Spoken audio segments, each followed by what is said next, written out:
Today's lesson is going to be a lot like the lesson that we did on Thursday last week. For that reason, it may be pretty short, but it is good to refresh our memory. Today we will be learning more about measuring area. Today's objective says students will be able to estimate and measure area of plane figures by counting unit squares. We don't have any new vocabulary words for today, but we do need to review these three that we have seen before. Area means the measure of the number of unit squares needed to cover a flat surface. Next we see the term unit square. We have seen these before, but we need to talk specifically about the definition. A unit square is a square with a side length of 1 unit. Now that we understand unit square, we can understand that a square unit is the unit of measurement that describes the area of unit squares.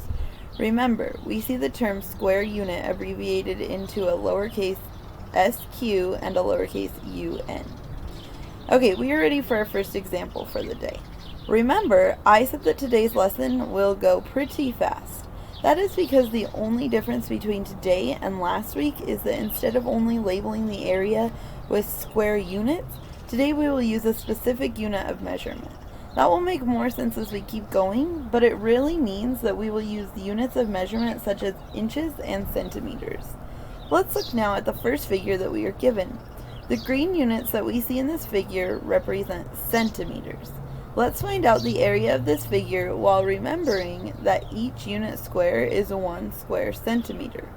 We know that we can find the area by simply counting the square units. Ready?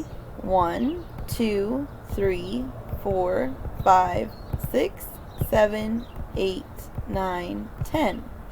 There are 10 square units in the figure, so the area is 10 square centimeters. Here's another example.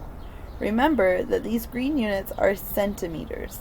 Let's count those units to find the area of this figure. Ready? 1, 2, 3, 4, 5, 6, 7, 8, 9, 10, 11, 12, 13, 14, 15, 16, 17, 18, 19, 20. And we see that the area is 20 square centimeters. Here's our last example using centimeters.